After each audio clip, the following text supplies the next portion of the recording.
Hello mga Kamototish TV, kamusta kayong lahat? Kung napapansin nyo may biglang backfire o putok sa tambutso ng inyong motor, posible na ASV ang problema. So ano nga ba ang ASV at paano ito nagiging sanhi ng backfire? At paano ito maaayos? Yan ang aalamin natin ngayon. Una, ano nga ba ang ASV? So, itong ASV stands for Air Suction Valve. So, ito po ay bahagi ng emission system ng motor. So, pinapapasok po nito ang karagdagang hangin sa tambutso para mabawasan ang harmful emission sa environment. So, ganun lamang po kasimple ang role nitong ASV sa ating motor, no? Nagbibigay lamang siya ng karagdagang hangin sa ating tambutso or sa tambutso ng inyong motor. Ito pong ASV ay requirement po para po makapasa sila sa Euro 3, okay? Para makatulong po sa environment, no? Kaya mapapansin nyo lahat ng mga bagong motor ngayon ay meron na pong ganito, okay? Pero kapag nasira po ang ASV, pwede pong mag-leak ng sobra-sobrang hangin papunta sa exhaust. Okay? So ang resulta po niyan, nagkakaroon ng incomplete combustion kaya't may malakas na tunog o backfire kayong maririnig. Paano nga ba natin matutukoy kung ito bang ASV ang sanhi ng backfire? So narito po ang mga ilang senyales. Una, malakas na tunog ng backfire kapag nagbibitaw ka ng throttle or kapag ikaw ay nagmi-minor. So kapag bumitaw ka sa throttle at biglang may malakas na putok sa tambutso, so may malaking chance na ASV ang culprit. Okay? So halimbawa nagbitaw ka ng minor, pak. Okay, parang gano'n, no? Pwedeng isa lang, pwedeng marami. Okay po? So maaaring ito na po ang problema. Pangalawa, hindi po makinis ang andar ng motor. So kung minsan napapansin mo rin na parang bumabagsak yung power ng motor o parang sakal yung tunog niya dahil kulang po sa tamang timpla ng hangin at gasolina. So dahilan para pagbintangan mo din yung iyong karburador na wala sa tono. Okay, pero bago tayo magko-conclude na ito nga po yung problema, dapat sinisigurado rin natin na nakatono ng maayos yung ating mga karburador. So kapag hindi ka pa marunong magtono ng karburador, ay maaari mong bisitahin ang aking channel para panuorin ang mga tips kung paano magtono ng mga karburador. At kapag okay naman ang iyong karburador, nasa tono siya, nalinis mo na yung kanyang mga jettings, okay yung air filter, at nagkakaroon nga ng backfire, lalong-lalo na kapag ikaw ay nagbibitaw ng throttle or yung tinatawag nating deceleration, no? Deceleration backfire. So madali lang po itong palitan. Okay? So sa ngayon wala po kasing nabibili na mga repair kit nito, no? Lalo na yung mga valve nito sa loob. So ang maaari mo lang gawin is palitan, no? Palitan mo ito, bibili ka po ng kahawig ng ASB para sa iyong motor. So una, syempre ilulukit mo sa iyong motor, makikita mo ito sa malapit sa exhaust, no? May mga hose po yan ng mga nakapasok na mga hose po yan, no? Makikita nyo po ito sa may bandang, basta tabi po ito ng iyong makina. So tatanggalin mo lamang po itong luma. Kapag sira na po ito, babaklasin mo lang. Meron po yung dalawang bolt, no? Dito, ganyan po yan, nakakabit po yan. So tatanggalin mo lang po yan. At pangatlo, kapag nakabili ka ng bago, ay i-reinstall mo lang. At ang huli mo pong gagawin once na napalitan mo na itong ASV mo, okay, susubukan mo yung motor mo para makita mo kung bumalik na sa normal yung performance. Kung nagbitaw ka ng throttle, pag wala na pong backfire, ibig sabihin okay na po yung iyong motor at okay na ang iyong ASV na ipinalit. So ito, ipapakita ko sa inyo ang itsura nito sa loob, okay? So kung paano ba to gumagana.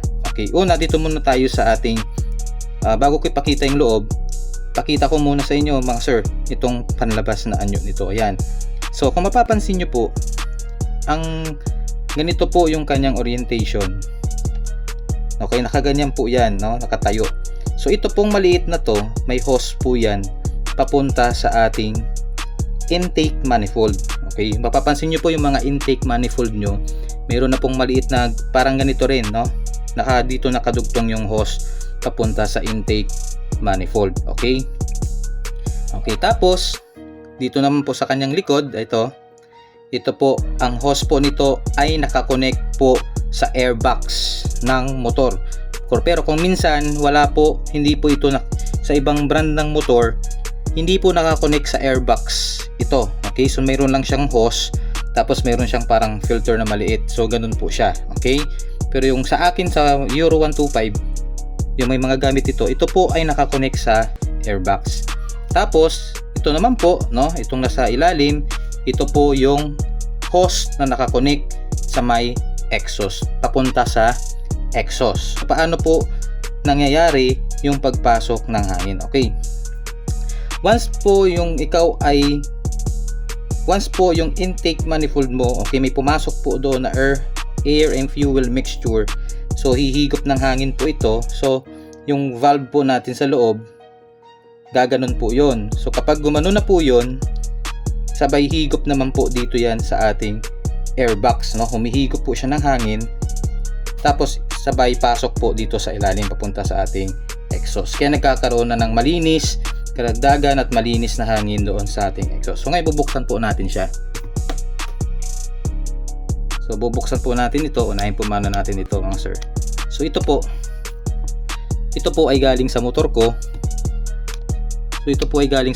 Binaklas ko na po ito kasi ito po ay akin na pong papalitan, dahil ang aking motor po ay nagba-backfire na po, lalong lalo na kapag ito ay nagmi-minor or binibitawan ko yung kanyang throttle.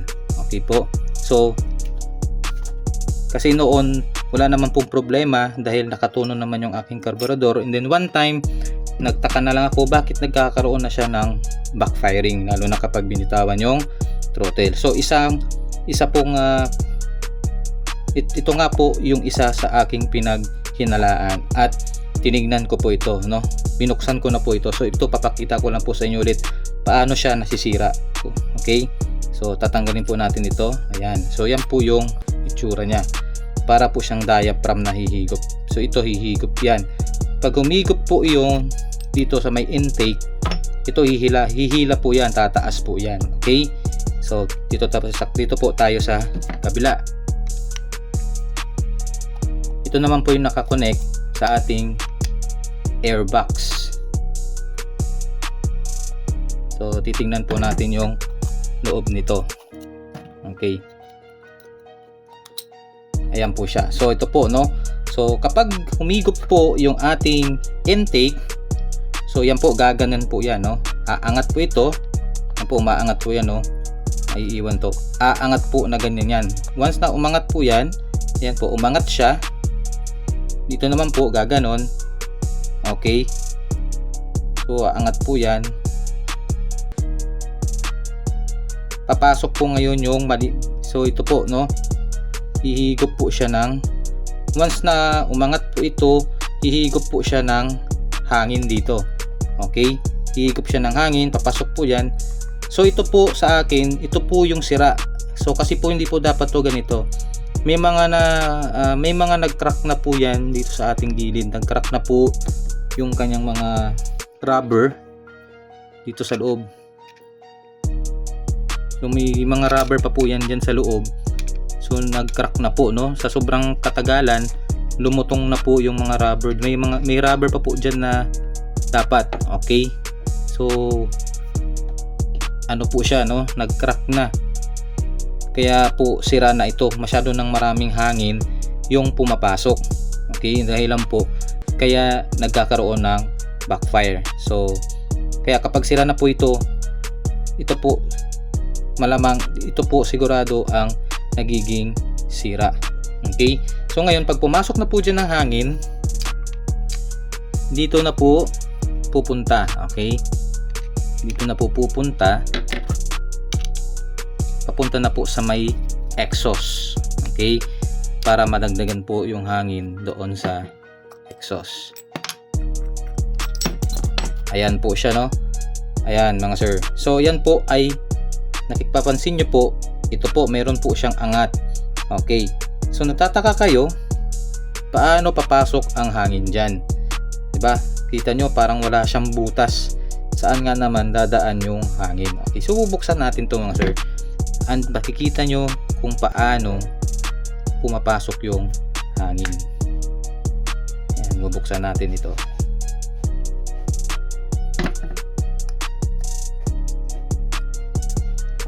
So ayan po, no. So pag tinanggal natin to, ayan, meron po pong manipis dyan na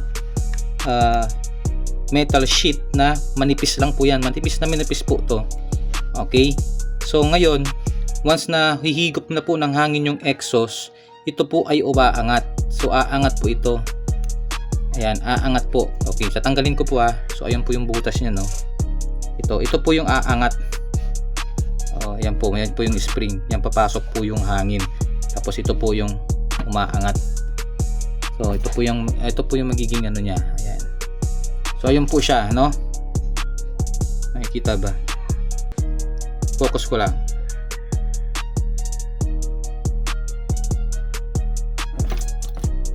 Ayan, okay. So once na humigop na siya ng hangin, ito po ay aangat.